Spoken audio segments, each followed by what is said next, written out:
देवी। CM Yogi Adityanath के साथ 52 मंत्रियों ने शपथ ली, जिसमें 5 महिलाएं भी शामिल हैं। इनमें बेबी रानी मौर्य, गुलाब देवी, प्रतिभा शुक्ला, विजय लक्ष्मी गौतम और रजनी तिवारी शामिल हैं। महिला मंत्रियों में सिर्फ गुलाब देवी ही पुराना चेहरा है, जो योगी सरकार में पहले भी मंत्री रही थी। इसके अलावा यूपी के नए मंत्रिमंडल में एक मुस्लिम चेहरा भी है। दानिश अंसारी को सीएम योगी की टीम में जगह मिली, जबकि मोहसिन रजा की छुट्टी हो गई है। वहीं मंत्रिमंडल में एकमात्र सिख बलदेव सिंह औलख हैं, जो लगातार दूसरी बार रामपुर की बिलासपुर सीट से विधायक बने हैं और इस बार भी उन्हें सीएम योगी की टीम में शामिल किया गया है।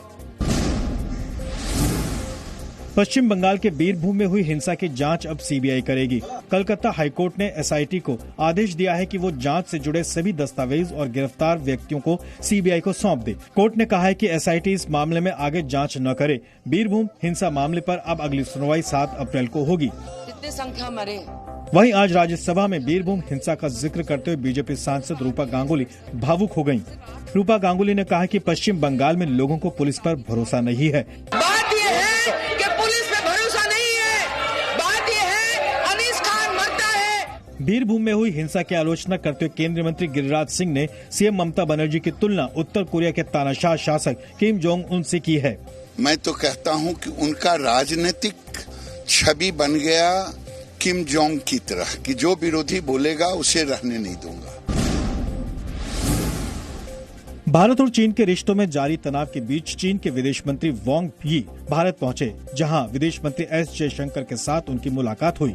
करीब 3 घंटे तक चली इस बैठक में दोनों देशों के बीच एलएसी पर जारी तनाव समेत कई मुद्दों पर बातचीत हुई। इस दौरान विदेश मंत्री जयशंकर ने वांग यी के ओआईसी की बैठक में कश्मीर पर दिए गए बयान पर अपना विरोध दर्ज कराया और उनसे जवाब मांगा। I explained to him why we found that statement objectionable. We hoped that China would follow an independent policy in respect of India and not allow its policies to be influenced by other countries and other relationships. इस दौरान S Jaishankar ने साफ किया कि जब तक चीन LAC से अपने सैनिकों को पीछे नहीं हटाता, दोनों देशों के बीच संबंध भी सामान्य नहीं होंगे। केंद्रीय गृह राज्य मंत्री नित्यानंद राय ने आज लोकसभा में दिल्ली नगर निगम संशोधन विधेयक 2022 पेश किया। इस विधेयक के संसद में पास होने के बाद तीनों नगर निगम मिलकर एक नगर निगम हो जाएगा। केंद्रीय मंत्रिमंडल ने इसी हफ्ते दिल्ली के तीनों नगर निगमों के विलय के विधेयक को मंजूरी दे दी थी। विधेयक के अनुसार दिल्ली में नगर निगमों के एकीकरण के बाद उनमें सीटों की संख्या 250 से अधिक नहीं होगी। आम आदमी पार्टी का कहना है कि बीजेपी एमसीडी में हार के डर से इस तरह का फैसला कर रही है। ये बहुत दुर्भाग्यपूर्ण है कि देश की सबसे बड़ी पार्टी और दुनिया की सबसे बड़ी पार्टी होने का दावा करने वाली पार्टी आज एक छोटी सी पार्टी से इसलिए घबरा रही है कि वो वहां चुनाव हारने से डर रही है। संकट से जूझ रही इमरान सरकार को 3 दिन की बड़ी मोहलत मिल गई है। एक सांसद की मौत की वजह से पाकिस्तान की नेशनल असेंबली की कार्रवाई आज स्थगित कर दी गई। अब सोमवार यानी 28 मार्च को अविश्वास प्रस्ताव पेश किया जाएगा। फिलहाल पाकिस्तान की संसद का गणित इमरान खान के खिलाफ दिखाई दे रहा है। पाकिस्तान की नेशनल असेंबली में 342 सीटें हैं। ऐसे में बहुमत के लिए इमरान खान को 172 सीटों की जरूरत है। उनके पास 179 सांसदों का समर्थन था, लेकिन अब 24 समर्थित सांसद बागी हो गए हैं। विपक्ष उन्हें साथ लेकर 200 सांसदों के समर्थन का दावा कर रहा है। पाकिस्तानी संसद के नियमों के अनुसार अविश्वास प्रस्ताव पेश होने के बाद वोटिंग में 3 से 7 दिन का समय लग सकता है, यानी 31 मार्च से 4 अप्रैल के बीच इमरान सरकार के खिलाफ प्रस्ताव पर वोटिंग कराई जा सकती है। इमरान सरकार ने समय पूर्व चुनाव के संकेत भी दिए हैं। पाकिस्तान में इलेक्शन जल्दी भी हो सकते हैं। यूक्रेन पर रूस के ताबड़तोड़ हमले जारी हैं। रूस के हमले में कीव में यूक्रेन की सेना का सबसे बड़ा फ्यूल स्टोरेज तबाह हो गया। रूस ने क्रूज मिसाइल कैलिबर से इस फ्यूल बेस पर हमला किया था। रूस के हमले से माइकोलेव शहर में भी चारों ओर तबाही है। शहर में बर्बादी का मंजर है और लोग घर छोड़कर पलायन करने को मजबूर हैं। रूस ने इरपिन शहर में भी भीषण हमला किया। ड्रोन से ली गई इन तस्वीरों में इरपिन शहर को सुलगते हुए देखा जा सकता है। जंग के बीच यूक्रेन ने रूस पर फास्फोरस बम के इस्तेमाल का भी आरोप लगाया है, तो अमेरिका ने भी रूस को एक और कड़ी चेतावनी दी है। नेटो के शिखर सम्मेलन के बाद अमेरिकी राष्ट्रपति जो बाइडेन ने रूस को धमकी दी कि अगर उसने रासायनिक हथियारों का इस्तेमाल किया तो जवाब यूक्रेन नहीं, नेटो देश देंगे। एक जमाना था जब उत्तर प्रदेश की राजनीति में अस्थिरता इतनी ज्यादा थी कि लोग कहते थे कि उत्तर प्रदेश में मौसम से पहले मुख्यमंत्री बदल जाता है। वर्ष 1990 से 2000 के बीच केवल 10 वर्षों में उत्तर प्रदेश में 8 बार मुख्यमंत्री बदल गए थे और 3 बार राष्ट्रपति शासन लगाया गया था।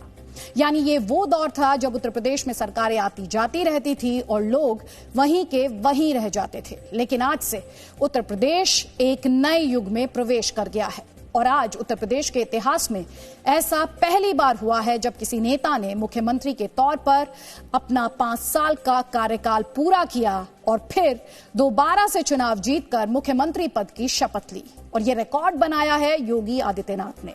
आज हम आपको योगी आदित्यनाथ की प्लेइंग 52 से मिलवाएंगे और साथ ही इस बात का भी विश्लेषण करेंगे कि उत्तर प्रदेश में लगातार दूसरी बार बीजेपी की सरकार बनने से देश की राजनीति में क्या बदलाव आएगा।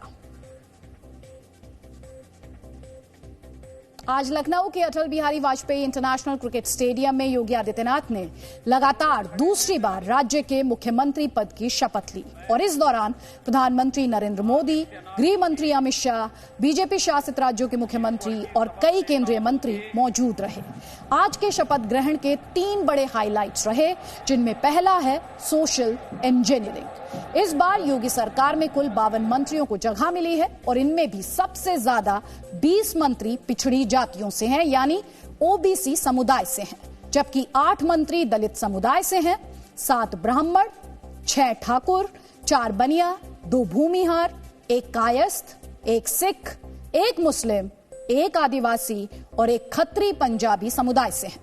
यानी उत्तर प्रदेश के चुनाव में बीजेपी को जिन जातियों का भरपूर समर्थन मिला उन्हें मंत्रिमंडल में प्रमुखता से जगह दी गई है। दूसरी बात, सरकार का स्वरूप ऐसा रखा गया है जिससे ये पिछड़ों और दलितों की सरकार लगे। राजनीति की भाषा में इसे ही सोशल इंजीनियरिंग कहते हैं। हालांकि जब 2017 में पहली बार योगी सरकार बनी थी तब मंत्रिमंडल में ओबीसी समुदाय के 22 नेता मंत्री बने थे। इसके अलावा तब सरकार में मंत्रियों की संख्या भी 60 थी, लेकिन इस बार ये संख्या घटकर 52 हो गई है और इन 52 मंत्रियों में 16 ने कैबिनेट मंत्री के तौर पर शपथ ली है। 20 नेताओं को राज्य मंत्री का पद मिला है, 14 नेता राज्य मंत्री स्वतंत्र प्रभार बने हैं।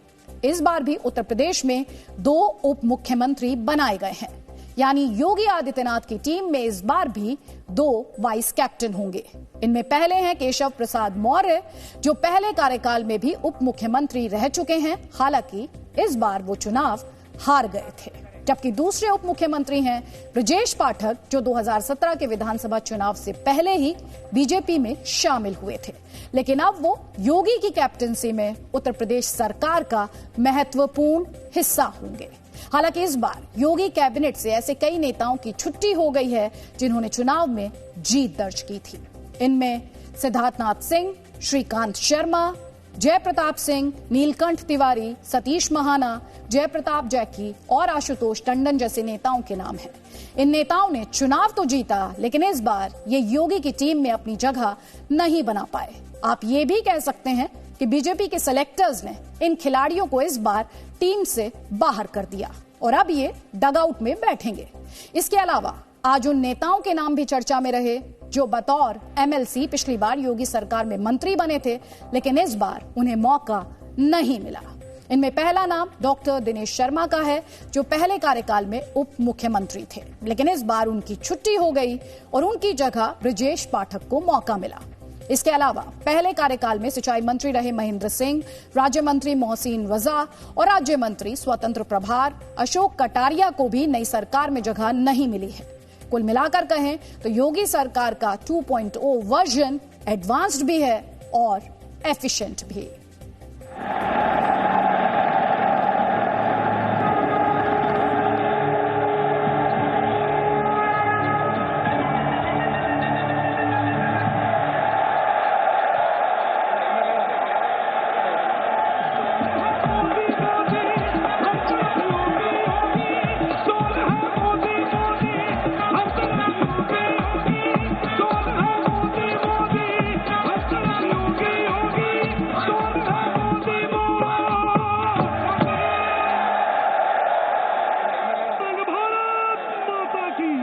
उसी के बच्चा बच्चा के फरमाइश में योगी थी, अइला 22 में योगी थी, फिर से 27 में योगी थी। हारा हारा महादेव।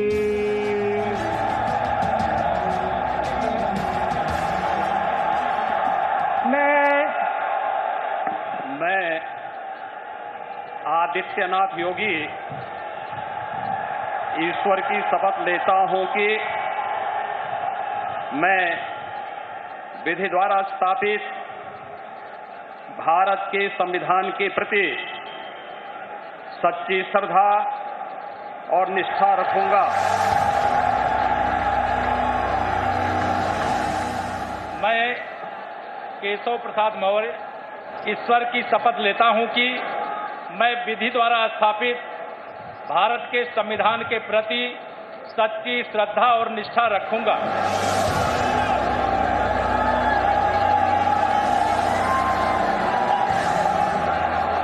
मैं ब्रजेश पाठक ईश्वर की शपथ लेता हूं कि जो विषय उत्तर प्रदेश राज्य के उप मुख्यमंत्री के रूप में मेरे विचार के लिए लाया जाएगा अथवा मुझे ज्ञात होगा,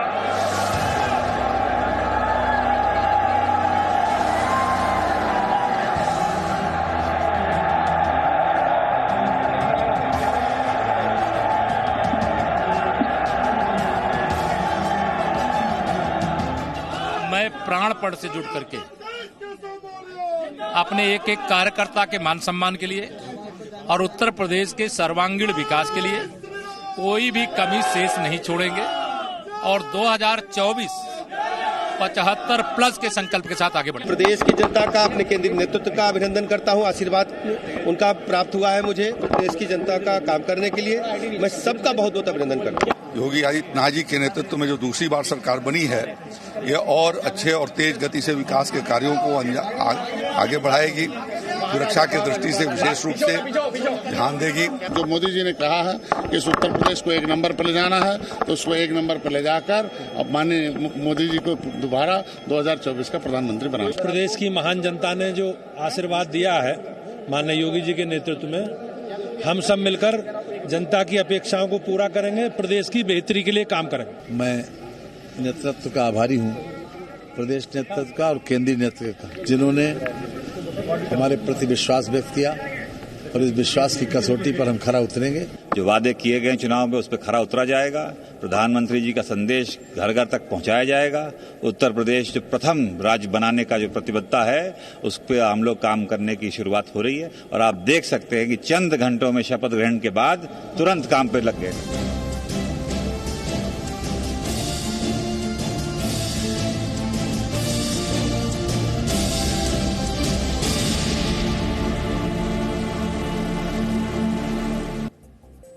उत्तर प्रदेश में लगातार दूसरी बार बीजेपी की पूर्ण बहुमत की सरकार बनना कई मायनों में अहम है, जिसे आप 5 पॉइंट्स में समझ सकते हैं। पहला पॉइंट, इससे 2024 के लोकसभा चुनाव में बीजेपी को बड़ा फायदा होगा। भारत में सबसे ज्यादा 80 लोकसभा सीटें उत्तर प्रदेश में ही हैं और विधानसभा चुनाव में बीजेपी 255 सीटें जीतने में कामयाब रही। अगर इन 255 सीटों को लोकसभा सीटों में बदल दें तो ये संख्या 55 से 60 हो जाती है। यानी 2024 के लोकसभा चुनाव से पहले बीजेपी ने इतना तो सुनिश्चित कर लिया है कि राज्य के अधिकांश सीटों पर उसका ही प्रभाव कायम रहे और ये बात 2024 में उसे सीधे फायदा पहुंचाएगी। दूसरा बड़ा पॉइंट कि अब तक बीजेपी में नंबर 1 और नंबर 2 की पोजीशन हुआ करती थी। नंबर 1 है प्रधानमंत्री मोदी और नंबर 2 है अमित शाह। राजनीति से लेकर आम बोलचाल की भाषा में यही कहा जाता था कि बीजेपी में मोदी और शाह का मतलब है नंबर 1 और नंबर 2, और इसके बाद बाकी जितने भी नेता हैं वो सब बराबर हैं। यानी बीजेपी में नंबर 3 का कोई स्थान ही नहीं था। लेकिन आज से योगी आदित्यनाथ बीजेपी में नंबर 3 हो गए हैं। तीसरा अहम पॉइंट यह है कि अब उत्तर प्रदेश में M+Y फैक्टर और मजबूत होगा, यानी मोदी प्लस योगी फैक्टर और मजबूत होगा। चौथा अहम पॉइंट, उत्तर प्रदेश में बीजेपी की जीत का एक बड़ा कारण विकास का वोट बैंक था। अब जब यूपी में दोबारा से बीजेपी की सरकार बन गई है तो ये वोट बैंक और मजबूत होगा, क्योंकि केंद्र सरकार राज्य में अपनी योजनाओं का लाभ लोगों तक आसानी से पहुंचा पाएगी, जैसा कि वो विपक्षी राज्यों में नहीं कर पाती है। यानी डबल इंजन की सरकार का लोगों को फायदा मिलेगा। और पांचवा पॉइंट ये कि इससे राज्यसभा और राष्ट्रपति के चुनाव में बीजेपी की स्थिति मजबूत होगी। अब आपको अगली खबर के बारे में बताते हैं। मशहूर शायर निदा फाजली का एक शेर है, नींद पूरे बिस्तर में नहीं होती, वो पलंग के कोने में दाएं या बाएं किसी मखसूस तकिए की तोड़ मोड़ में छिपी होती है। जब तकिए और गर्दन में समझौता हो जाता है तो आदमी चैन से सो जाता है। हालांकि कई बार नींद और तकिए के बीच ये संघर्ष कई घंटों तक चलता रहता है, लेकिन ये कोई बहुत अच्छी स्थिति नहीं होती। एक नई रिपोर्ट के मुताबिक भारत में 88% लोग सोने से पहले अपना मोबाइल फोन जरूर चेक करते हैं। इस दौरान मोबाइल फोन उन लोगों की आंखों से नींद आसानी से चुरा लेता है। यानी मोबाइल फोन की ब्लू लाइट को आपका दिमाग दिन के उजाले की तरह रीड करता है और शरीर में नींद तोड़ने का अलर्ट भेज देता है, जिसकी वजह से आपकी नींद खराब हो जाती है। इस रिपोर्ट के मुताबिक भारत के 59% लोग मानते हैं कि वो सोशल मीडिया का इस्तेमाल करने की वजह से रात को 11 बजे से पहले नहीं सो पाते हैं। इसके अलावा 36% लोगों का कहना है कि सोशल मीडिया का उनकी नींद पर गहरा असर पड़ा है। भारत के 88% लोग सोने से पहले अपना मोबाइल फोन एक बार जरूर चेक करते हैं। इसका मतलब है कि हर 100 में से 88 लोग इस देश में ऐसे हैं जिन्हें सोने से पहले मोबाइल फोन चलाने की लत लग चुकी है। इसलिए आज आपको खुद से सवाल पूछना है कि आप अपने मोबाइल फोन के मालिक हैं या मोबाइल फोन आपका मालिक है। इस रिपोर्ट में यह भी बताया गया कि कोविड ने भारतीयों की नींद के पैटर्न और उनकी आदतों को बदल दिया है। कोविड के बाद से देर रात तक मोबाइल फोन चलाने और सोशल मीडिया का इस्तेमाल करने वाले लोगों की संख्या 57% तक बढ़ी है। इससे लोगों को मानसिक तनाव और दूसरी बीमारियों से भी संघर्ष करना पड़ रहा है। जैसे 18 साल से कम उम्र के 80% बच्चे मानते हैं कि वो सुबह उठने के बाद स्वस्थ महसूस नहीं करते हैं। और सबसे बड़ी बात, भारत में हर 4 में से एक व्यक्ति को लगता है कि उसे इंसोम्निया यानी नींद ना आने की बीमारी हो चुकी है। नींद स्वास्थ्य की सबसे बड़ी जरूरत है, पर हमारे देश के परेशान लोगों के लिए अब ये एक महामारी बन गई है। इसमें सबसे ज्यादा चिंता की बात यह है कि अच्छी नींद को आप तमाम धन दौलत होने के बावजूद भी खरीद नहीं सकते हैं। इस रिपोर्ट में 31% महिलाएं और 23% पुरुषों ने माना कि उनकी नींद का समय पहले से घट गया है, यानी लोगों की नींद अब धीरे धीरे गायब होती जा रही है। इसके लिए 38% महिलाएं और 31% पुरुष मोबाइल फोन और सोशल मीडिया को इसका कारण मानते हैं। हालांकि इस रिपोर्ट में एक दिलचस्प जानकारी भी सामने आई है। इसके मुताबिक भारत में अब ऐसे लोगों की संख्या घट गई है जो काम के दौरान नींद आने की शिकायत करते हैं। वर्ष 2020 में ऐसे लोगों की संख्या 83% थी, जो अब घटकर 48% रह गई है। और इसका सबसे बड़ा कारण है वर्क फ्रॉम होम। इसने नौकरी पेशा लोगों को घर से काम करने की आजादी दी और ऑफिस और घर की दूरी के अंतर को मिटा दिया। नींद हर 24 घंटे में आने वाला वो समय है जब आपका शरीर खुद को रिचार्ज करता है। इस दौरान शरीर शिथिल हो जाता है, मांसपेशियां ढीली हो जाती हैं, सांस धीमी चलने लगती है और दिल की धड़कन भी कम हो जाती है। हालांकि नींद के दौरान दिमाग काम करना बंद नहीं करता, बल्कि ज्यादा सक्रिय हो जाता है। दिमाग में जमा बेकार की सूचनाओं को डिलीट कर देता है। इससे हमारी मेमोरी में स्पेस बढ़ जाता है, कुछ सीखने और जानने की क्षमता बढ़ जाती है। भरपूर नींद लेने से आपके दिमाग को शांति मिलती है और शरीर किसी भी बीमारी से लड़ने के लिए ज्यादा मजबूत हो जाता है। लेकिन तनाव नींद का सबसे बड़ा दुश्मन है। इसकी सबसे सटीक पहचान यह है कि अगर आप सोने के लिए बिस्तर पर जाएं और आधे घंटे बाद भी नींद ना आए तो समझ लीजिए तनाव ने आपकी नींद छीन ली है। बड़े शहरों में यह समस्या और भी गंभीर है। इसे आप ऐसे समझिए कि सोने के समय आपके कमरे में एक ही चीज रह सकती है, या तो कमरे में नींद रहेगी या तनाव रहेगा। दोनों एक समय पर एक जगह नहीं हो सकते। अगर नींद है तो तनाव नहीं होगा, और तनाव है तो नींद नहीं होगी।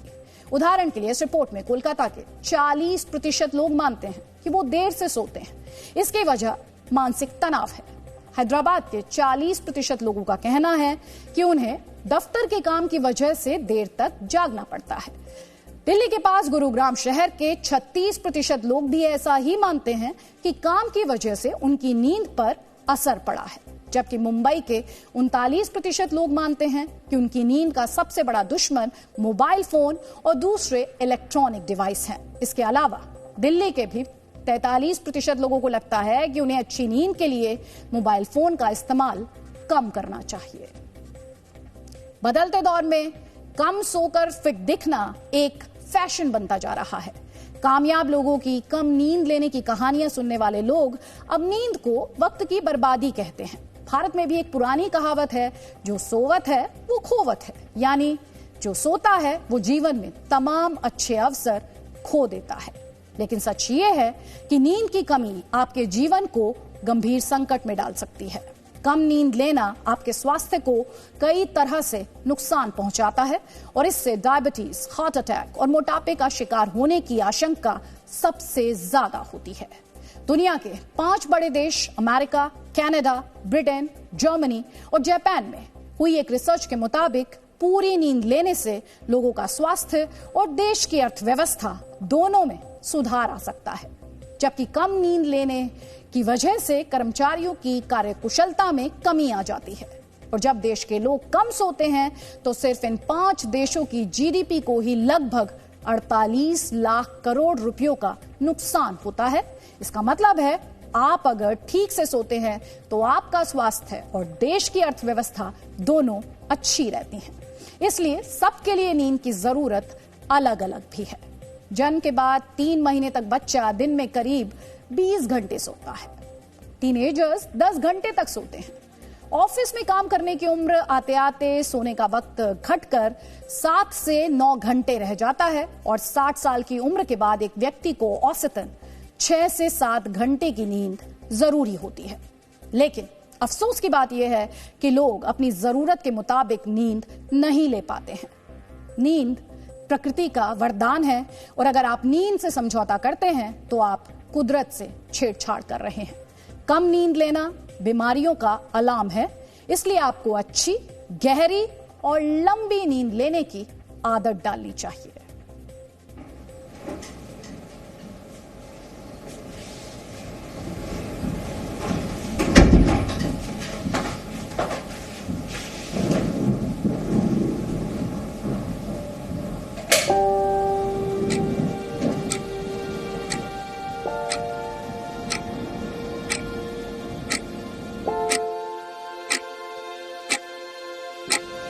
Facebook post, Instagram reel, Twitter update, भारतीयों की नींद उड़ने की बड़ी वजहें।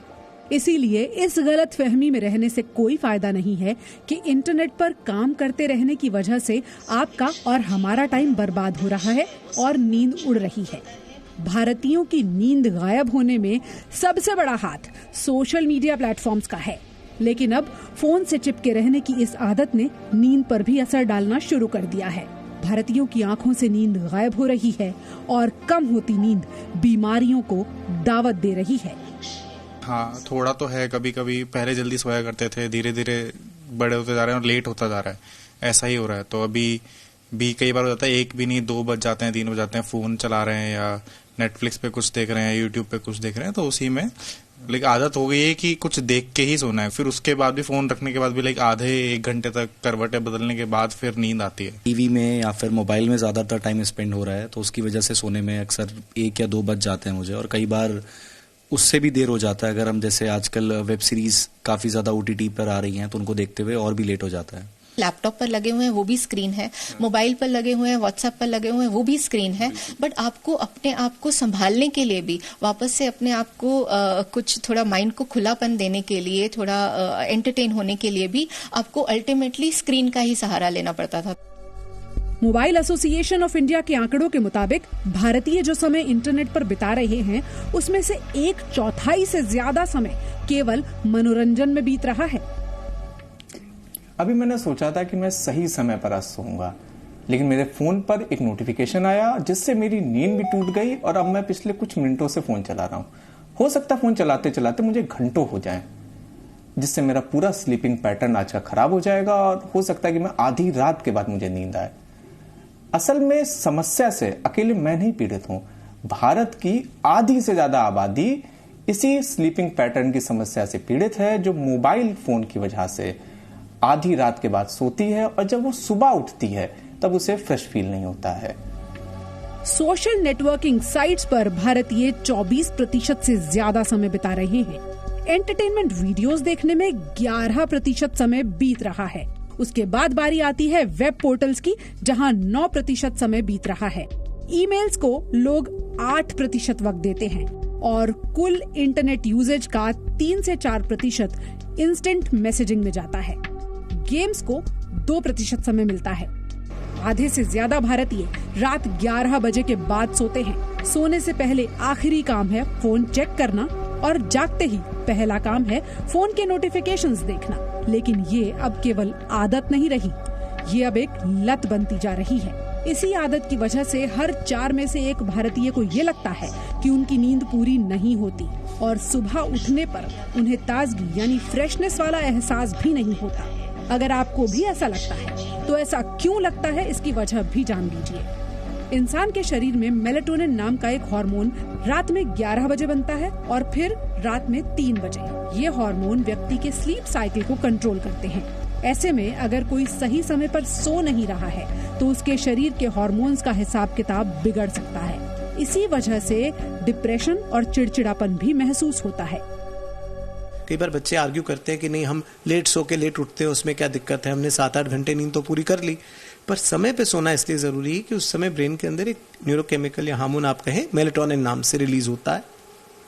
वो 11 बजे के करीब पहली उसकी स्लीप टाइड आती है, उसके बाद फिर वो 3 बजे के आसपास रिलीज होता है।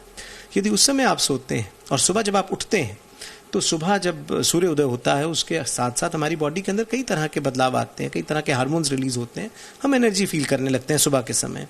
पर अगर हम लेट सोएंगे, लेट उठेंगे तो हमारे अंदर न्यूरोकेमिकल और हार्मोनल चेंजेस आने शुरू हो जाते हैं, जिसके चलते आप गुस्सैल होने लगते हैं, आप थकावट महसूस करते हैं। आपने नींद तो पूरी ली उतने घंटे की, पर क्योंकि आप लेट सोए, लेट उठे तो आपका एक फेज डिले हो गया सिस्टम में, जिसके चलते आप में थोड़ा चिड़चिड़ापन, थोड़ा खींचना, घबराहट, कई बार उदासी जैसी समस्याएं पनपने लगती हैं। आमतौर पर 8 घंटे की नींद को भरपूर नींद का पैमाना माना जाता है। हार्वर्ड यूनिवर्सिटी की स्लीप गाइडलाइंस कहती हैं कि बच्चों के लिए 10 घंटे, वयस्कों के लिए 8 घंटे और बुजुर्गों के लिए 6 घंटे की नींद काफी होती है। लेकिन रिसर्चर्स ये मानते हैं कि नींद की मात्रा नहीं, गुणवत्ता ज्यादा जरूरी है। यानी कि नींद की क्वांटिटी से ज्यादा उसकी क्वालिटी मायने रखती है। नींद 2 प्रकार की होती है, नॉन REM स्लीप यानी non rapid eye movement sleep और REM स्लीप यानी rapid eye movement sleep. Non REM sleep को ही गहरी नींद माना जाता है, जिसमें सोते वक्त दिमाग शांत रहता है और तय समय पर ही नींद खुलती है। जबकि REM स्लीप वो होती है जिसमें नींद बार बार खुलती है, नींद में भी आदमी परेशान या बेचैन रहता है। डॉक्टरों का मानना है कि सोने और जागने का अपना एक समय होता है। सोने के समय के साथ की जाने वाली छेड़छाड़ से कई बीमारियां हो सकती हैं और इसीलिए क्वालिटी नींद लेने के लिए रात 11 बजे से पहले सो जाना चाहिए। आवर्स ऑफ स्लीप का सवाल है कि कितने घंटे सोना है, वो डिपेंड करता है आपके एज ग्रुप पे। जैसे कि जो टॉडलर्स होते हैं, न्यूबॉर्न्स होते हैं, वो 15 से 16 घंटे सोते हैं। फिर जैसे जैसे बच्चे ग्रो करना शुरू करते हैं, number of hours of sleep कम होता जाता है उनका। एल्डर्स में आके जो नॉर्मल एडल्ट्स हैं 30 से 50 साल की एज ग्रुप के, उनके लिए 8 आवर्स टू स्लीप काफी है, 7 to 8 hours of sleep. 60 years and above के लिए 6 से 7 घंटे की स्लीप काफी है, 6 घंटे भी बहुत है उनके लिए समटाइम्स। सो ये एज वाइज जो है आवर्स ऑफ स्लीप डिटरमिन करते हैं। और सर टाइमिंग उनकी मतलब क्या होनी चाहिए रात में? टाइमिंग यूजुअली 10 से 11 बजे के बीच में सो जाना चाहिए। आयुर्वेद के विशेषज्ञों के मुताबिक नियमित प्राणायाम और मेडिटेशन करने वालों का काम 4 से 5 घंटे की नींद से भी चल जाता है और वो थकान महसूस नहीं करते। लेकिन अगर आप रोजाना थका हुआ महसूस करते हैं तो हम आपको एक्सपर्ट्स के बताए हुए कुछ ऐसे टिप्स बता सकते हैं जिससे आप चैन की नींद सो सकते हैं। स्मार्टफोन और टेक्नोलॉजी को नींद का दुश्मन माना गया है। मुमकिन हो तो सोने के वक्त फोन को ऑफ कर दें। सोने से आधे घंटे पहले टीवी बंद कर दें। सोने से पहले अगर आप गुनगुने पानी से नहाते हैं तो अच्छी नींद आती है। अगर आप कम नींद के शिकार हैं तो शाम को चाय या कॉफी न पिएं। रात के वक्त 5 से 10 मिनट प्राणायाम करने से भी अच्छी नींद आती है। वजन को कंट्रोल करें। नींद कुदरत का वरदान है और अगर आप नींद से समझौता कर रहे हैं तो आप कुदरत से छेड़छाड़ कर रहे हैं। कम नींद लेना कई मानसिक और शारीरिक बीमारियों का अलार्म है, इसीलिए आपको अच्छी, गहरी और लंबी नींद लेने की आदत डालनी चाहिए। हम उम्मीद करते हैं कि हमारा ये विश्लेषण आज आपको गहरी नींद सोने में मदद करेगा। दिल्ली से शिवांक मिश्रा के साथ पूजा मक्कड़, जी मीडिया। 24 घंटे और 7 दिन काम में लगे रहने वाला लाइफस्टाइल, देर रात तक मोबाइल फोन का इस्तेमाल, अलग अलग शिफ्ट्स में काम करने की मजबूरी और जिंदगी की रेस में दूसरों से आगे निकलने की जिद ने नींद का एक बड़ा संकट पैदा कर दिया है। इस समय दुनिया में नींद से जुड़े प्रोडक्ट्स का बाजार 31 लाख करोड़ रुपए है और वर्ष 2024 तक ये बढ़कर 42 लाख करोड़ रुपए तक पहुंच जाएगा। भारत के कई होटल्स अपने ग्राहकों को स्लीप मेन्यू दे रहे हैं, जिसमें ग्राहक अपनी पसंद का तकिया और बिस्तर चुन सकते हैं। कई होटल्स में लोगों को अच्छी नींद के लिए अरोमा थेरेपी भी दी जाती है। Indian society for sleep research द्वारा स्लीप क्लिनिक्स खोलने के लिए लोगों को ट्रेनिंग दी जाती है। इन क्लिनिक्स में आसानी से नींद लाने के उपाय बताए जाते हैं। आधुनिक युग में चैन से सोना दुर्लभ होता जा रहा है और एक वक्त ऐसा आ सकता है जब आपको नींद बाजार से खरीदनी पड़ेगी। अब आप सोच रहे होंगे कि अगर मुझे बिना परेशानी के चैन से सोना है तो क्या करना चाहिए। अब आप चाहें तो बढ़िया नींद के जो उपाय हम आपको बताने जा रहे हैं, उन्हें आप रिकॉर्ड करके अपने परिवार और दोस्तों के साथ शेयर कर सकते हैं। आप हर दिन सुबह उठकर एक्सरसाइज जरूर करें, ये सबसे महत्वपूर्ण उपाय है। दिन में कभी भी 30 मिनट से ज्यादा ना सोएं, ये आपकी रात की नींद को प्रभावित करता है। सोने से कम 1 घंटे पहले तक मोबाइल फोन, टीवी, कंप्यूटर और अन्य इलेक्ट्रॉनिक गैजेट से दूर रहें। कई लोगों को सोने से पहले 5 से 10 मिनट तक प्राणायाम करने और स्ट्रेचिंग एक्सरसाइज करने और मधुर संगीत सुनने से भी गहरी नींद आती है। अगर आपको नींद न आने की समस्या है तो आप अपने डॉक्टर से भी सलाह ले सकते हैं। आप में से बहुत से लोग डीएनए देखने के बाद सोने चले जाएंगे। पूरी दुनिया इस वक्त नींद की कमी से जूझ रही है और प्रकृति की तरफ से दी गई ये सहूलियत अब एक लग्जरी बनती जा रही है। यानी अगर आप 8 से 9 घंटे की पूरी नींद नहीं ले रहे हैं तो आप दुनिया के सबसे खुशकिस्मत लोगों में से एक हैं, अगर आप 8 से 9 घंटे की ये नींद ले पा रहे हैं। लेकिन हमें ये यकीन है कि आप में से बहुत से लोग ऐसे होंगे जिन्हें पूरी नींद नहीं मिल पा रही होगी। आज हमने ये विश्लेषण इसलिए किया ताकि आप गहरी नींद में सोएं, एक स्वस्थ, सुखी और सुरक्षित जीवन जी सकें। हम आपके लिए अच्छी और गहरी नींद की कामना करते हैं। अब हम आपको राजस्थान के भरतपुर में स्थित एक ऐसे गांव लेकर चलेंगे जहां पानी के संकट की वजह से 50% पुरुषों की शादी नहीं हुई है और अब इस गांव के लोग अपना जीवन बचाने के लिए पलायन करने को मजबूर हैं। हमारे देश में जब धर्म की वजह से पलायन होता है तो वो बहुत बड़ी खबर बन जाती है, लेकिन आज हम आपको बताएंगे कि अगर पानी की समस्या को इंसानों ने गंभीरता से नहीं लिया तो फिर वो दिन दूर नहीं जब आपको अपना सब कुछ छोड़कर दूसरे शहर और राज्यों में जाकर शरण लेनी पड़ेगी और वहां भी इस बात की कोई गारंटी नहीं होगी कि आपको पीने का पानी मिलेगा या नहीं।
भरतपुर जिले का पटपरीपुरा गांव है ये, और इस गांव में पानी की समस्या आज से नहीं कई वर्षों से है। तमाम नलकूप लगे हुए हैं लेकिन उसमें पानी आज तक नहीं आया। पानी के लिए विकल्प के तौर पर आप गांव से लगभग 1.5 किलोमीटर दूर ये अब जो कुआं देख रहे हैं, इस कुएं से लोग पानी भरने को मजबूर होते हैं। और सबसे बड़ी बात यह है कि इस कुएं में अक्सर जानवर गिर जाते हैं, जिसकी वजह से पानी खराब हो जाता है। उसके बाद गांव के तमाम लोगों को यहां से लगभग 2.5 किलोमीटर दूर जो आगरा का इलाका पड़ता है, वहां पर लोग जाते हैं, वहां से पानी भरते हैं। तमाम महिलाएं यहां पर पानी भरने को मजबूर है। अभी स्थिति ठीक है, लेकिन जब ये आगरा पहुंचते हैं तो वहां भी इन्हें काफी परेशानियों का सामना करना पड़ता है। मसलन वहां के लोग ताने मारते हैं कि आप हमारे इलाके में पानी भरने क्यों आते हैं। ये समस्या एक बड़ी समस्या है राजस्थान की।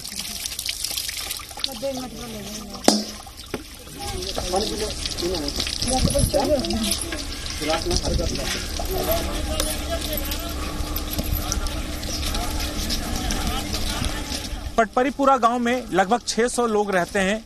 गांव की महिलाएं सुबह हो, शाम हो, दोपहर हो, पानी की जरूरत पूरा करने के लिए अपने घर से निकलकर लगभग 2.5 से 3 किलोमीटर दूर जाती हैं, और जो सरकारी कुआं है गांव से बाहर, वहां पानी भरने को मजबूर हैं। तमाम ये महिलाएं, आप देखिए दोपहर का वक्त है और ये पानी भरने को मजबूर हैं, क्योंकि एक बार में 2 या 3 ऐसे घड़े लेके ही ये चल पाती हैं। आप लोग कितना किलोमीटर रोज चल लेती हैं? 2.5।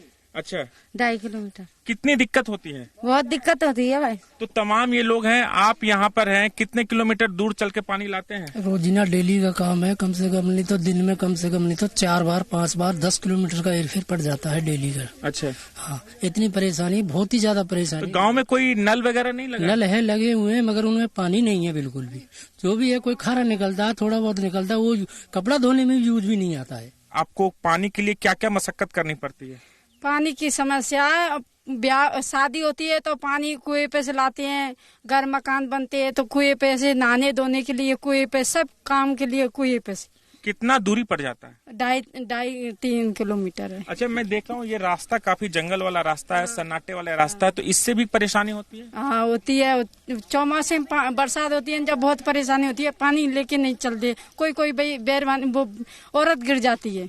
पानी में दिक्कत आती है, सांस खरियाट बढ़ जाती है, ये पैरें खंडा पत्थरन पे पैर पिट जाता है तो गिर पट्टी जाते हैं, गिर जाते हैं कुआ पे से, आमे जब गिर जामे, गेल में गिर जामे। का उम्र काफी ज्यादा, कैसे इतनी पानी उठा लेती हैं आप? ये वो का दौरे चलते हैं, चलो ही ना जा पानी से। अच्छा, हाँ, परेशानी ज्यादा पा जाते हैं। ये उत्तर प्रदेश का इलाका पड़ता है, उत्तर प्रदेश में इन्हें पानी के लिए आना पड़ता है। और ये देखिए, ये बॉर्डर का इलाका है, और ये जो गांव है राजस्थान के भरतपुर का, और ये उत्तर प्रदेश का पड़ता है। तो इस तरह के रास्ते से इन महिलाओं को डेली दिन में 3 से 4 बार निकलना पड़ता है। काफी परेशानी होती है, कई महिलाएं गिर भी जाती हैं, दिक्कत होती है, और इस तरह का सामना इन्हें हर रोज करना पड़ता है।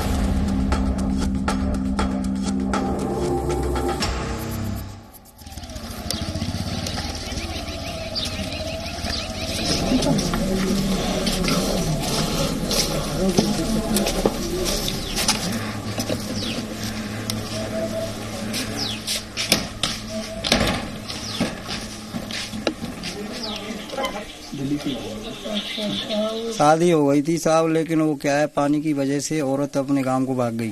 उसके घर के वाले ले गए, वो घर वाले पानी की वजह से खरीदते नहीं है कि हमारी बच्ची पे पानी नहीं आता है, इसलिए अब हमें लाना पड़ता है। हमारी माँ है, वृद्ध अवस्था है, 80 साल की है, उस पर पानी आता नहीं है, इसे हमें पानी लाना पड़ता है, खाना भी बनाना पड़ता है, सब काम घर का करना पड़ता है, और खेती का भी काम करना पड़ता है अपना। क्या उम्र होगी? 48 साल की हो गई सर। आपकी शादी हुई है? नहीं हुई। क्यों? ये रोड पानी की व्यवस्था है, ये सब आते हैं, वो कहते हैं कि पानी नहीं है, रोड नहीं है, कोई संबंध करने के लिए आता ही नहीं है कोई यहाँ। पानी कोई सुविधा नहीं है, कोई लड़की वाला तो जाता रहा, लेकिन हमारी लड़की की शादी नहीं लेने को तैयार होता है। शादी कौन करेगा हमारी? इसलिए ये समस्या से हम यहाँ पे कुआरे रह रहे हैं, कम से कम 50% लड़के। तो बाहर बना जी साहब। इतने बड़े बड़े बेटे हो गए, शादी क्यों नहीं करते हो? अब तुम तो कहते थे शादी कैसे करें, रोड इतना है, पानी इतना है, क्यों ना करे, जो क्या गाँव में तो बदनाम पानी खाते लावेंगे बहू बेटी। पटपरीपुरा गांव में पानी की समस्या इतनी भयावह हो चुकी है कि गांव के ज्यादातर लड़कों की शादी नहीं हो पा रही है। तकरीबन 50% से ज्यादा ऐसे लड़के हैं या फिर कहें ऐसे बुजुर्ग हो चुके हैं जिनकी शादी अब तक नहीं हुई है। मैं पटपरीपुरा गांव के शर्मा परिवार के बीच में हूं। इस परिवार में 3 लड़के हैं। जो सबसे बड़े लड़के हैं जिनकी उम्र 48 साल है, दूसरे की उम्र 45 साल और ये तीसरा लड़का जिसकी उम्र 36 साल के करीब है। 2 बड़े भाइयों की शादी नहीं हुई है। किसी भी तरह छोटे भाई की शादी हुई, राजवीर नाम है इनका, लेकिन शादी के 1 साल के बाद ही इनकी पत्नी इन्हें छोड़ के चली गई। वो इसलिए कि घर में पानी की व्यवस्था नहीं थी और पानी लाने के लिए 2.5 किलोमीटर दूर जाना पड़ता था। 80 साल की बुजुर्ग माँ है जो आज खाना बनाने को मजबूर हैं। अगर इन्हें प्यास भी लगती है तो इंतजार करती है कि कब इसके बेटे आएंगे काम खत्म करके और घर में पानी लाएंगे तो ये पानी पिएंगे। तो ये एक बड़ी समस्या है इस गांव की। हालांकि इनका ये भी कहना है कि आजादी के 75 साल हो गए लेकिन इस गांव में पानी की समस्या खत्म नहीं हुई है। तमाम जब चुनाव आते हैं तो ये लोग अपने नेताओं से, जो बड़े अधिकारी हैं, उनसे बात करते हैं, आश्वासन मिलता है लेकिन पानी अभी तक नहीं मिला है।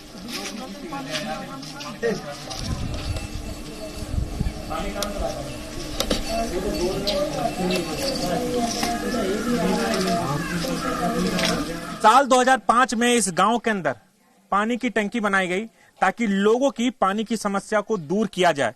लेकिन जब ये टंकी बनी उसके बाद 2-4 महीने ही इस टंकी के अंदर पानी आया, लेकिन उसके बाद से अब तक पानी नहीं आया, जिसकी वजह से गांव वालों को कई समस्याओं का सामना करना पड़ता है। इसके लिए कोई सरकारी कर्मचारी तो लगाया नहीं डिपार्टमेंट ने, और जिसके यहाँ ये बोर लगाया गया वो भी बिजी रहता होगा।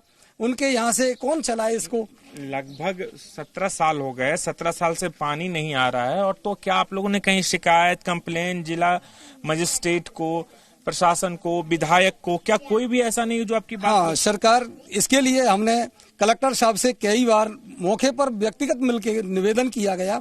मंत्री महोदय से भी मिले, विधायक महोदय से भी मिले। कई विधायक यहाँ अब तक बदल चुके, लेकिन वोट मांगने के टाइम पर बड़े बड़े वादा करते हैं, उसके बाद किसी के कान पर जू नहीं रहेंगे। जब ये संज्ञान में आया तो हमने अपनी टीम को भिजवाया है और हमारी रिपोर्ट ये कहती है कि वहाँ चट्टानी जो स्ट्रेटा है उसके कारण से पानी जो है वो नीचे चला गया है। लेकिन पानी की एक पब्लिक सोर्स हमने आइडेंटिफाई किया है, जिसको थोड़ा बोर करेंगे तो वहां से पानी निकल आएगा। ये करीबन 700 मीटर दूरी पर है और वहां से एक पाइपलाइन के थ्रू, जो उनकी एग्जिस्टिंग परियोजना है जो कि जनता जल से चलती है ग्राम पंचायत के थ्रू, उससे हम जोड़ देंगे। तो ग्राम पंचायत के इतर इस ग्राम में जो पानी का जीएलआर सोर्स है उसी को पानी से जोड़ के उसी को हम चला देंगे। राज्य सरकार ने ये विशेष इंतजाम किए हैं कि गर्मी में किसी भी जगह किसी भी आबादी को पानी की कमी न रहे। उसके लिए कलेक्टर के स्तर पर भी 50 लाख रुपए की कंटिंजेंसी फंड बनाया गया है। मैं इसी फंड से इसको सैंक्शन कर दूंगा जैसे ये परियोजना आएगी, और इसको जल्दी त्वरित गति से बोर करवा के उसको जुड़वा देंगे। इस बात का मैं पूरी तरह से जो भी लोग सुन रहे हैं उनको आश्वासन देता हूं।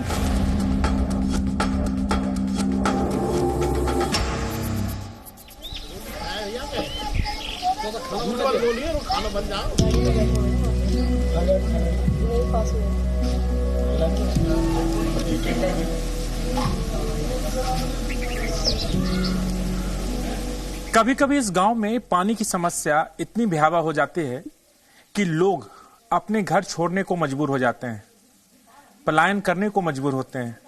ये जो आप घर देख रहे हैं, इस परिवार के लोग पलायन कर चुके हैं, यहां से जा चुके हैं और अमूमन फरवरी के महीने से ही इस इलाके में पानी की दिक्कत शुरू हो जाती है। इन घरों में आप देखिए ताला लगा हुआ है। इस घर के अंदर लगभग 15 से 20 लोग रहते हैं, ज्वाइंट फैमिली है। इसके अलावा लगभग 15 से 20 ऐसे परिवार हैं जो मार्च के महीने में अपने गांव को छोड़ देते हैं और अगस्त के बाद इस गांव में आते हैं, क्योंकि इन 6 महीनों के दौरान यहाँ पर पानी की काफी किल्लत होती है, काफी समस्या होती है। रेणु जी, कितने लोग अभी इस गांव के अंदर हैं जो अपने पानी की वजह से गांव छोड़ने को मजबूर हैं? यहाँ पे करीबन नहीं तो 150 लोग तो जा चुके हैं इस टाइम पे। फरवरी में निकल जाते हैं और बाकी मार्च में, जैसे ये परिवार वाले निकल चुके हैं मार्च में, और अब मार्च में हमारे बंजारा जो बस्ती है वो भी यहाँ से प्लान कर जा चुकी होगी, चले जाएंगे यहाँ से पानी के चक्कर में। बीच में अपने घर बार देखने आता है, 1 आता है 2 आता है, उसके बाद कोई नहीं आता है, और जो भी कोई लौटेगा अगस्त में ही लौटेगा यहाँ पे, उससे पहले कोई नहीं लौटेगा। करण सिंह, आप लोग कहाँ जाते हो? अब कब जाने वाले? कल जाएंगे साहब। कहाँ जाते हो? किशनगढ़ मजदूरी करने जाते हैं साहब। पानी है नहीं पीने को, बहुत परेशान है साहब, और साहब यहाँ बहुत दुखी रहते हैं। जा रहे हैं साहब, पानी की सुविधा नहीं है, रोड की सुविधा नहीं है, लड़का लड़की कुंवारे रह रहे हैं, हमारे मजदूर आदमी है, यहाँ पानी नहीं, इस वजह से जा रहे हैं। कब जाते हो, फिर कब आ जाते हो? साल में आ जाते हैं साहब, 6 महीने में आ जाते हैं। अच्छा। जब बरसात का पानी हो जाता है जब ही आ जाते हैं।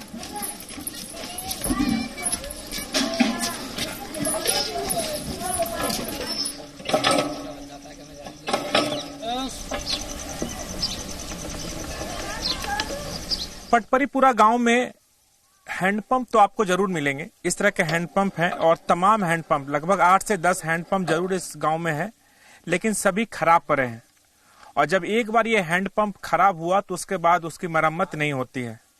गांव वालों का ये भी कहना है कि पानी की समस्या यहाँ पर फरवरी से शुरू होती है और अक्टूबर तक चलती है।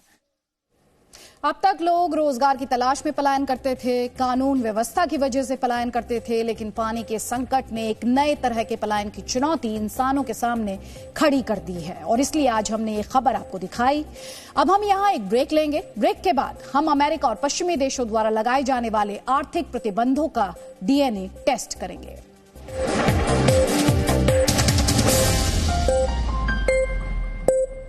अधिकतर प्लाईवुड से फॉर्मेलिन गैस का एमिशन होता है, जो सेहत के लिए हानिकारक है। फर्नीचर बनाए सिर्फ ग्रीन प्लाई से, जो लाया है इंडिया का पहला 0 एमिशन प्लाई। जा रखी है जैसे इस अलमारी में कपड़ों की तह।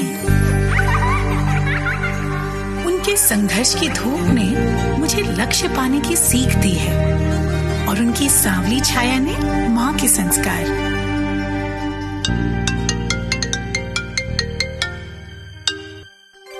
प्रणाम पापा। जीते रहो। आज तो हाँ पता है, आज आपके लिए बहुत स्पेशल दिन है। आज मैं आपको बहुत मिस कर रही हूँ पापा। इतिहास में ऐसा पहली बार हो रहा है जब लेफ्टिनेंट के परिवार वाले पासिंग आउट परेड का हिस्सा नहीं बन पाए, लेकिन कोरोना काल में 130 करोड़ भारतीय उनसे यही कहना चाहते हैं, विजयी भव।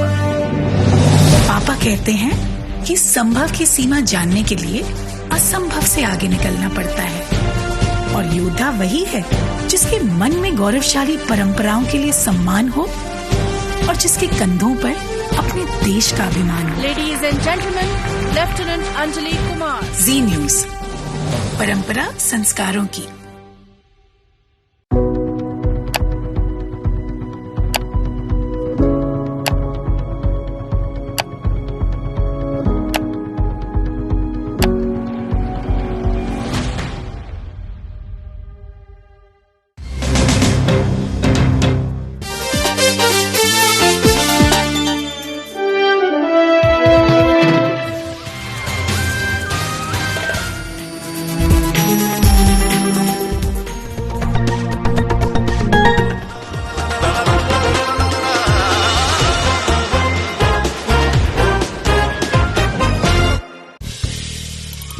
नया जी न्यूज ऐप अब बेहतर फीचर्स के साथ हिंदी अंग्रेजी के साथ साथ देश की अन्य भाषाओं में भी भारत और दुनिया की तमाम खबरों का अनूठा कलेक्शन। अपनी पसंद के मुताबिक सेट करें होम स्क्रीन पर अपने favourite section.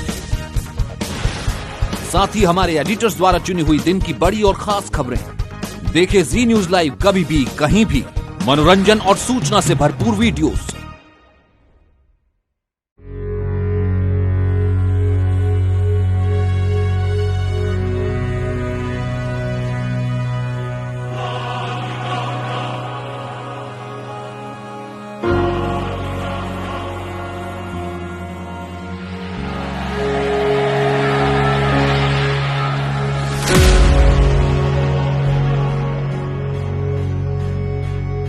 Good evening and welcome to Z News Bulletin.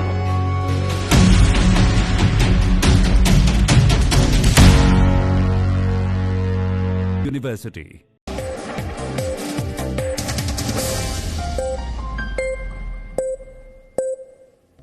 इस समय पूरी दुनिया में रशिया पर अमेरिका और पश्चिमी देशों द्वारा लगाए गए आर्थिक और दूसरे प्रतिबंधों की चर्चा हो रही है, लेकिन आज हम आपको ये बताएंगे कि ये प्रतिबंध केवल हाथी के दिखाने वाले दांत की तरह हैं।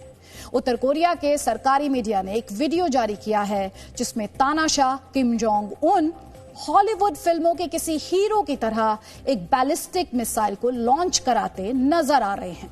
इस वीडियो में उन्होंने काले रंग का चश्मा और काले रंग की ही लेदर जैकेट पहनी हुई है और जैसे ही वो इशारा करते हैं ठीक उसी समय इस मिसाइल को लॉन्च कर दिया जाता है।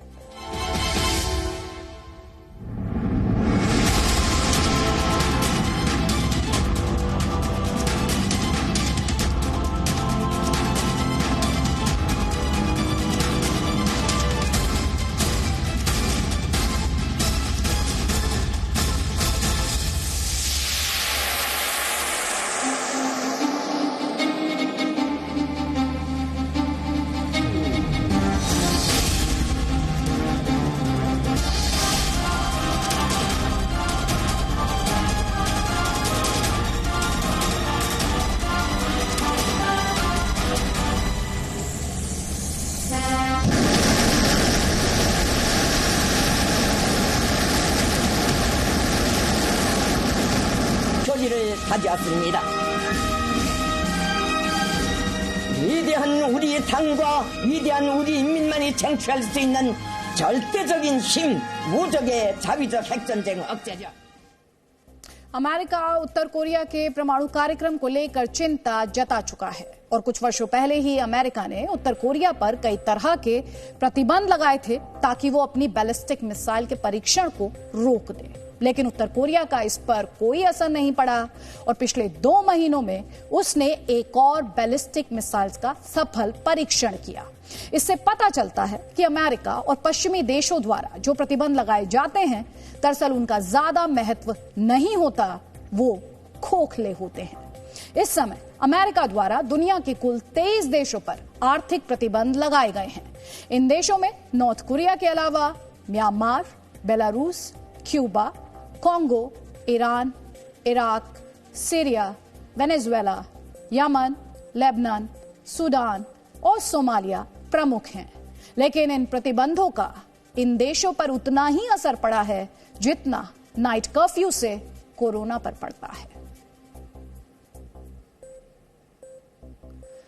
तो क्यूबा पर अमेरिका ने आपको बता देते हैं कि किस तरह से सैंक्शंस की एक झड़ी लगाई थी और उन देशों की लिस्ट हमने आपको बताई जब अमेरिका द्वारा 23 देशों पर इकोनॉमिक सैंक्शंस लगाए गए। तो क्यूबा पर अमेरिका ने वर्ष 1958 में आर्थिक प्रतिबंध लगाए थे जो कि आज भी जारी हैं।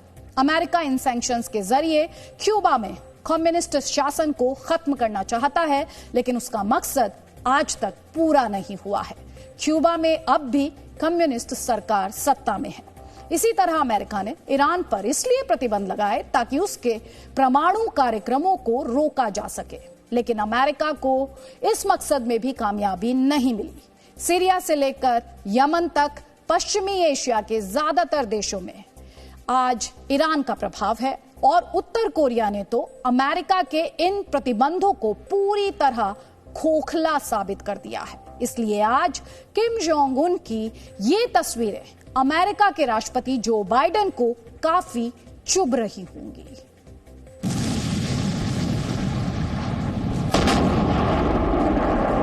दुनिया यूक्रेन और रूस के युद्ध में उलझी है। बाइडेन नेटो के नेताओं के साथ मिलकर रूस से निपटने की तरकीब निकाल रहे हैं और इधर हमेशा सुर्खियों में रहने वाले उत्तर कोरिया के तानाशाह किम जोंग उन अपने काम में लगे हैं। दरवाजा खुला, लेकिन इस दरवाजे के पीछे क्या है ये बताने से पहले हम आपका ध्यान दिलाना चाहते हैं दरवाजे के आगे बहुत शान और पूरे स्टाइल के साथ चले आ रहे किम जोंग उन की तरफ, जिन्हें आज से पहले कई बार देखा गया, लेकिन इतने स्टाइल में किम जोंग पहली बार नजर आ रहे हैं। काला चश्मा लगाए किम जोंग उन के दोनों तरफ उत्तर कोरिया के सैन्य अधिकारी हैं। किम जोंग हाथ से इशारा करके कुछ बताते हैं।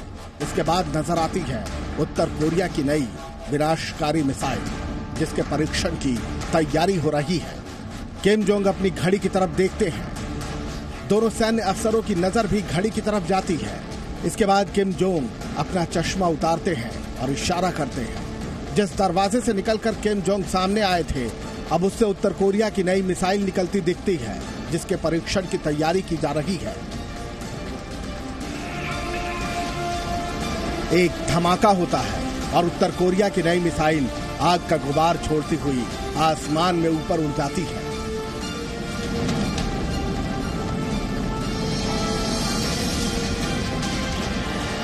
किम जोंग और दूसरे अफसरों की खुशी बता रही है कि मिसाइल का परीक्षण सफल रहा। चलिए अब आपको किम जोंग उन की नई मिसाइल और इस मिसाइल की वजह से किन किन देशों की टेंशन बढ़ी है उसके बारे में बताते हैं। उत्तर कोरिया ने एक इंटरकॉन्टिनेंटल बैलिस्टिक मिसाइल वासोंग 17 का परीक्षण किया है। एक आईसीबीएम हजारों किलोमीटर का सफर कर सकती है, यानी उत्तर कोरिया की यह मिसाइल जापान के साथ साथ अमेरिका को भी निशाना बना सकती है। जापान ने दावा किया है कि किम जोंग की नई मिसाइल की रेंज 6000 किलोमीटर से भी ज्यादा है। वहीं उत्तर कोरिया का दावा है कि अब वो प्रमुख परमाणु शक्तियों जैसे मिसाइल पावर से लैस हो चुका है। 북한이 과연 이런 태를 개발할 수 있는 능력이 있는지 없는지 의문을 가지고 있는 사람들이 많았습니다. 하지만은 이번에 북한이 보여준 시험 발사를 통해서 북한이 더 이상 태를 개발할 수 있는지 없는지에 대한 의문을 가질 필요가 없는. इस परीक्षण के बाद किम जोंग की खुशी बता रही है कि वो अपने मकसद में कामयाब हो चुके हैं और अब सुपर पावर अमेरिका से किसी भी तरह के समझौते में उनका पलड़ा काफी भारी रहेगा। यही वजह है कि अपनी सफलता को दुनिया के सामने रखने के लिए किम जोंग उन ने शानदार वीडियो भी बनवाया है ताकि उनकी मिसाइल पूरी चर्चा बटोर सके। 물론 앞으로 두세 차례 더 시험을 통해서 화성 17형에 탑재된 클러스터링된 그 액체 연료 엔진 자체의 신뢰성과 안정성을 좀 더 확보해야 되겠지만은 적어도 이번 시험을 통해서 북한 फिलहाल किम जोंग के इस परीक्षण से सारी दुनिया के होश उड़े हुए हैं। जापान सबसे ज्यादा परेशान है, जिसका मानना है कि दुनिया यूक्रेन में उलझी है और किम जोंग भविष्य में दुनिया के लिए बड़ा खतरा बनने का हथियार तैयार कर चुके हैं। फिलहाल उत्तर कोरिया के सहयोगी चीन ने इस परीक्षण पर दुनिया से संयम बरतने की अपील की है। 表示关切，中方一贯主张，对话协商是解决朝鲜半岛问题的唯一正确途径。当前形势下，任何可能导致局势进一步恶化升级的举动都是不可取的。延续半岛对话缓和势头，维护半岛和平稳定。 फिलहाल किम जोंग अपनी मिसाइल की तरह 7वें आसमान पर नजर आ रहे हैं, क्योंकि उनके पास अब वो मिसाइल है जिसके जरिए वो जापान से अमेरिका तक अपने दुश्मनों को निशाना बना सकते हैं। ब्यूरो रिपोर्ट, जी मीडिया। और अब आज का सवाल आपको ये बताना है कि दुनिया में हरित क्रांति यानी ग्रीन रेवोल्यूशन की शुरुआत किसने की थी। आप इस पर रिसर्च कीजिए। ब्रेक के बाद हम आपको इस सवाल का सही जवाब बताएंगे।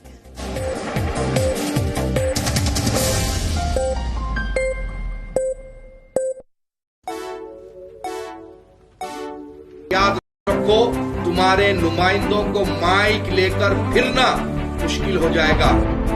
और तुम सबको ज़ी-टीवी वालों, इंशाअल्लाह तुम्हें पता चलेगा पाकिस्तान के फौजी जवान किस तरह इंतकाम लेते हैं, सर्जिकल स्ट्राइक्स क्या होती है। इंशाअल्लाह हम तुम्हें पढ़ाएंगे। एक जहां आप रहते हो, जहां प्रोग्राम करते हो, अल्हम्दुलिल्लाह आपके हर सफों में हम बैठे हुए हैं।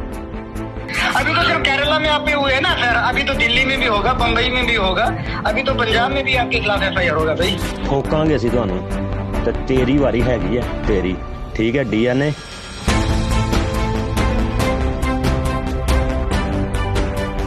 पाकिस्तान की धमकियों से डरने की कोई सुधीर चौधरी जी को जरूरत नहीं है। हम सब साथ में इनके। सुधीर चौधरी जी ने बहुत बेहतरीन कार्य किया। इनको पीछे नहीं हटना चाहिए, हम लोग सब इनके साथ। इतिहास वही लोग रचते हैं जो किसी चीज की परवाह नहीं करते और निडर होकर फैसले लेते हैं।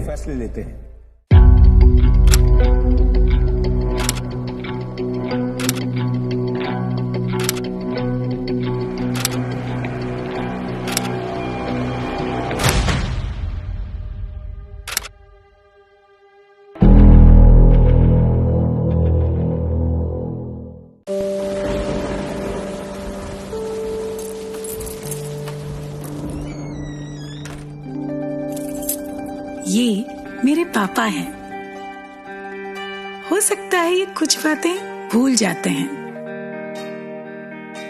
लेकिन मुझसे जुड़ी हर यादें मन की परतों में ठीक वैसे ही सजा रखी हैं जैसे इस अलमारी में कपड़ों की तह। उनके संघर्ष की धूप ने मुझे लक्ष्य पाने की सीख दी है और उनकी सांवली छाया ने माँ के संस्कार।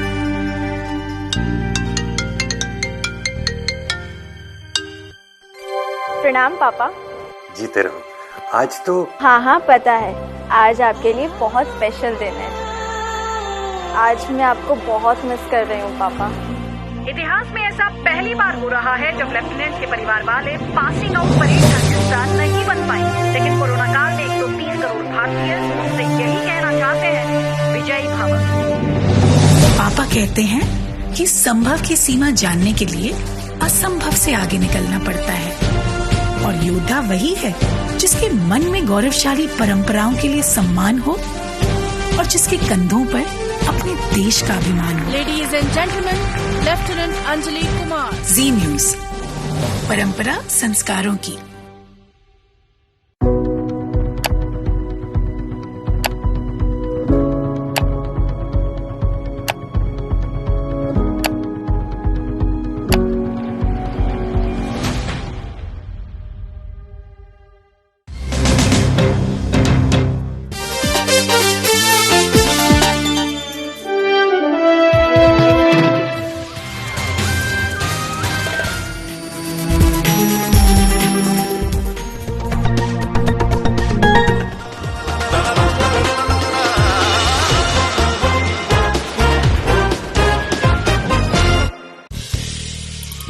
नया जी न्यूज ऐप अब बेहतर फीचर्स के साथ हिंदी अंग्रेजी के साथ साथ देश के अन्य भाषाओं में भी भारत और दुनिया की तमाम खबरों का अनूठा collection.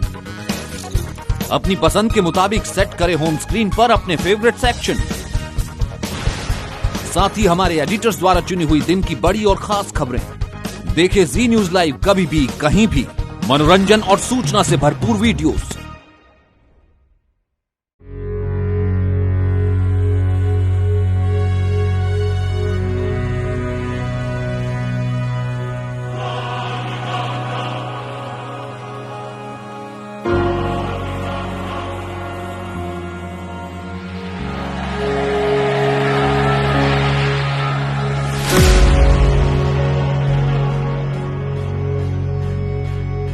Good evening and welcome to Z News Bulletin.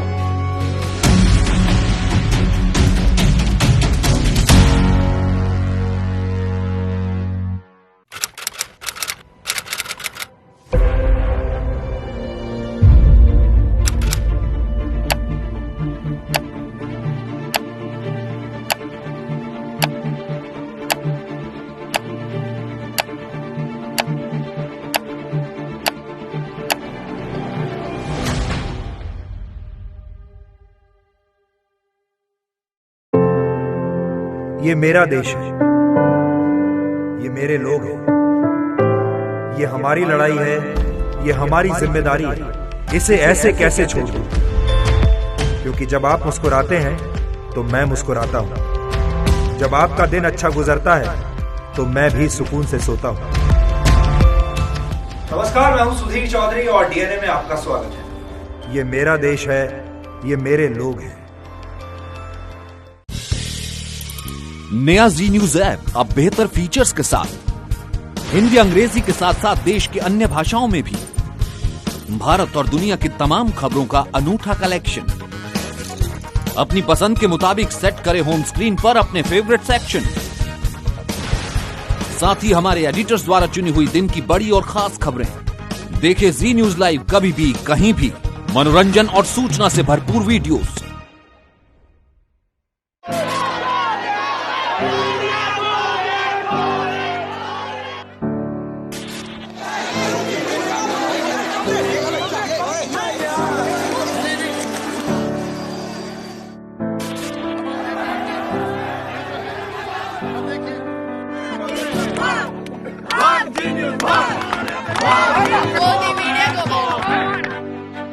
ये मीडिया के सुधीर चौधरी मैं फिर एक बार जी न्यूज कि अगर आप लोग बिला वजह के अगर ट्रायल करेंगे, याद रखो तुम्हारे नुमाइंदों को माइक लेकर फिरना मुश्किल हो जाएगा। और तुम सबको जी टीवी वालों, इंशाल्लाह तुम्हें पता चलेगा पाकिस्तान के फौजी जवान किस तरह इंतकाम लेते हैं, सर्जिकल स्ट्राइक्स क्या होती है, इंशाल्लाह हम तुम्हें पढ़ाएंगे। एक जहां आप रहते हो, जहां प्रोग्राम करते हो, अल्हम्दुलिल्लाह आपके हर सफों में हम बैठे हुए हैं। अभी तो सिर्फ केरला में आप पे हुए ना सर, अभी तो दिल्ली में भी होगा, बम्बई में भी होगा, अभी तो पंजाब में भी आपके खिलाफ FIR होगा भाई। ठोकांगे ਅਸੀਂ ਤੁਹਾਨੂੰ ਤੇ ਤੇਰੀ ਵਾਰੀ ਹੈਗੀ ਹੈ ਤੇਰੀ ਠੀਕ ਹੈ DNA।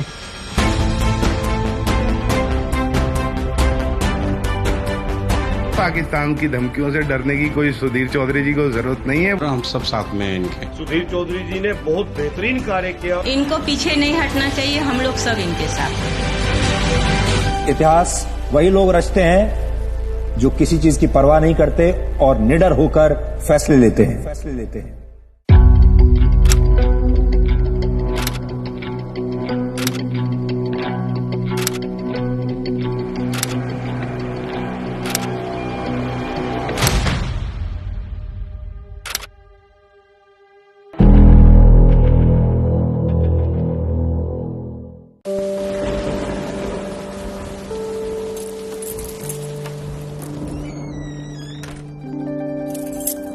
ये मेरे पापा हैं। हो सकता है ये कुछ बातें भूल जाते हैं, लेकिन मुझसे जुड़ी हर यादें मन की परतों में ठीक वैसे ही सजा रखी हैं जैसे इस अलमारी में कपड़ों की तह। उनके संघर्ष की धूप ने मुझे लक्ष्य पाने की सीख दी है और उनकी सांवली छाया ने माँ के संस्कार।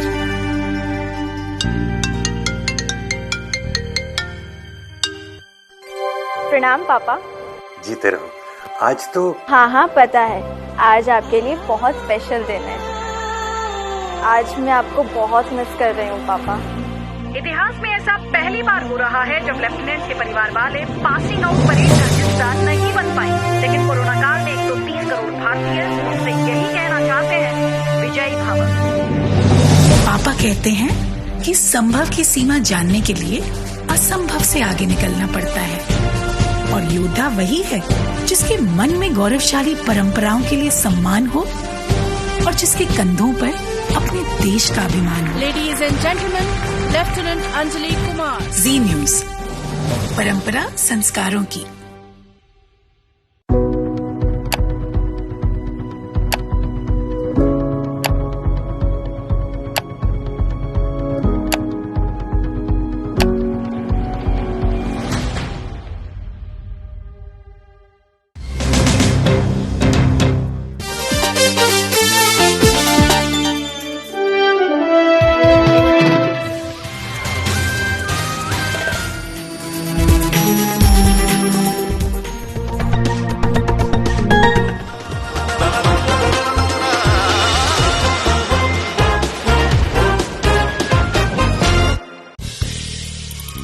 नया जी न्यूज ऐप अब बेहतर फीचर्स के साथ हिंदी अंग्रेजी के साथ साथ देश की अन्य भाषाओं में भी भारत और दुनिया की तमाम खबरों का अनूठा कलेक्शन। अपनी पसंद के मुताबिक सेट करें होम स्क्रीन पर अपने फेवरेट सेक्शन। साथ ही हमारे एडिटर्स द्वारा चुनी हुई दिन की बड़ी और खास खबरें।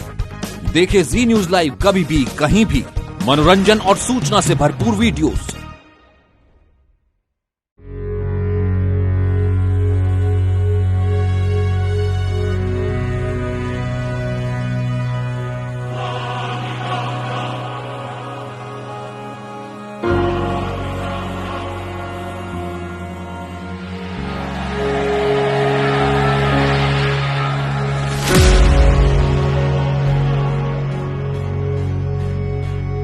Good evening and welcome to Z News Bulletin.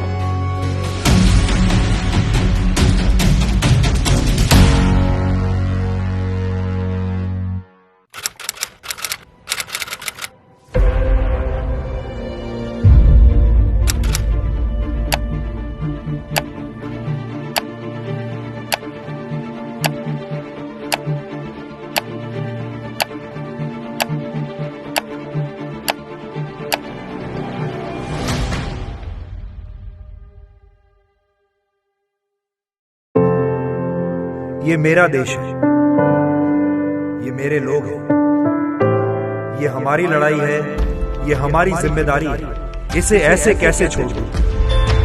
क्योंकि जब आप मुस्कुराते हैं तो मैं मुस्कुराता हूं। जब आपका दिन अच्छा गुजरता है तो मैं भी सुकून से सोता हूं। नमस्कार, मैं हूं सुधीर चौधरी और डीएनए में आपका स्वागत है। ये मेरा देश है, ये मेरे लोग हैं। नया जी न्यूज ऐप अब बेहतर फीचर्स के साथ हिंदी अंग्रेजी के साथ साथ देश के अन्य भाषाओं में भी भारत और दुनिया की तमाम खबरों का अनूठा कलेक्शन। अपनी पसंद के मुताबिक सेट करें होम स्क्रीन पर अपने फेवरेट सेक्शन। साथ ही हमारे एडिटर्स द्वारा चुनी हुई दिन की बड़ी और खास खबरें। देखें जी न्यूज लाइव कभी भी कहीं भी। मनोरंजन और सूचना से भरपूर वीडियोस।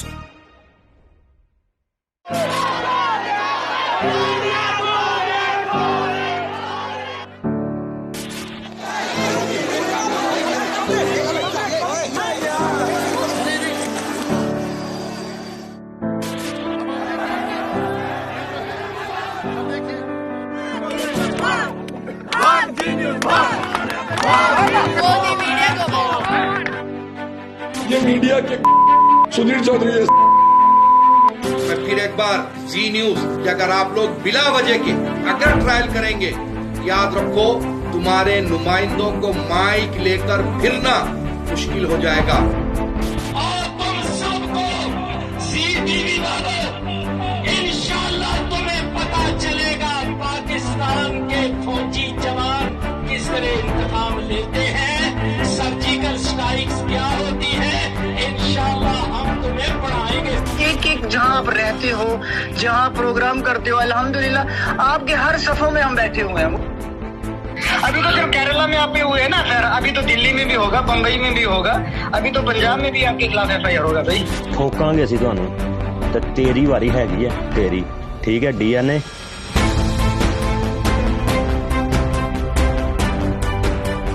पाकिस्तान की धमकियों से डरने की कोई सुधीर चौधरी जी को जरूरत नहीं है। हम सब साथ में हैं इनके। सुधीर चौधरी जी ने बहुत बेहतरीन कार्य किया। इनको पीछे नहीं हटना चाहिए, हम लोग सब इनके साथ हैं। इतिहास वही लोग रचते हैं जो किसी चीज की परवाह नहीं करते और निडर होकर फैसले लेते हैं।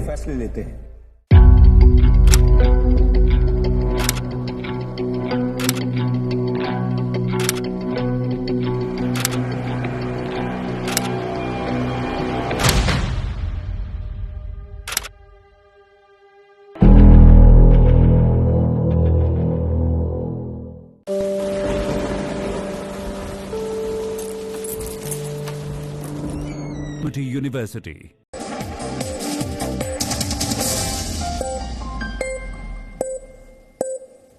अब देखते हैं आज के इतिहास में क्या लिखा है। सन 421 में आज ही के दिन इटली के मशहूर शहर वेनिस की स्थापना हुई थी। वेनिस शहर में नाव के जरिए यातायात होता है। वेनिस की मूल संरचना में पिछले 600 वर्षों में कोई बड़ा बदलाव नहीं हुआ है। वर्ष 1655 में आज ही के दिन शनि ग्रह के सबसे बड़े चंद्रमा टाइटन की खोज हुई थी। टाइटन की खोज डच वैज्ञानिक क्रिस्टियन हाइगेंस ने की थी। टाइटन हमारे सौर मंडल का दूसरा सबसे बड़ा नेचुरल सैटेलाइट यानी प्राकृतिक उपग्रह है। पहला सबसे बड़ा प्राकृतिक उपग्रह जुपिटर का चंद्रमा गैनीमेड है। टाइटन की खास बात यह भी है कि ये एकमात्र ऐसा चंद्रमा है जिसका घना वातावरण है। पृथ्वी के अलावा टाइटन एकमात्र ऐसा खगोलीय पिंड है जिस पर नहरों और सागरों के होने के ठोस प्रमाण उपलब्ध हैं। अपनी पत्रकारिता से अंग्रेजों की नींव हिला देने वाले स्वतंत्रता सेनानी गणेश शंकर विद्यार्थी का निधन वर्ष 1931 में आज ही के दिन हुआ था। उन्होंने क्रांतिकारी साप्ताहिक पत्रिका प्रताप की शुरुआत की थी, जिसका उद्देश्य था उत्पीड़ित किसानों, मिल मजदूरों और आम लोगों की आवाज बनना। गणेश शंकर विद्यार्थी को अपनी पत्रिका की वजह से कई बार जेल भी जाना पड़ा। वर्ष 1931 में कानपुर में हुए दंगों के दौरान कई लोगों की जान बचाते हुए वो भीड़ के गुस्से का शिकार बन गए थे और उनका निधन हो गया था। आज भी उन्हें कलम के सिपाही के रूप में याद किया जाता है। दुनिया में हरित क्रांति यानी ग्रीन रेवोल्यूशन की शुरुआत करने वाले अमेरिकी कृषि विज्ञानी नॉर्मन बुरलॉक का जन्म वर्ष 1914 में आज ही के दिन हुआ था। उन्होंने अनाज की समस्या से परेशान विकासशील देशों में हरित क्रांति की शुरुआत करने में महत्वपूर्ण योगदान दिया। उनके तरीकों का इस्तेमाल करके एशिया और अफ्रीका में खाद्य उत्पादन को बढ़ाया गया। दुनिया में खाद्य आपूर्ति को बढ़ाने में उनके योगदान को देखते हुए 1970 में उन्हें नोबेल शांति पुरस्कार से सम्मानित किया गया था। डीएनए में आज इतना ही। अब आपसे हमारी मुलाकात होगी कल रात 9 बजे। तब तक आप खुश रहिए, सुरक्षित रहिए, स्वस्थ रहिए। नमस्कार।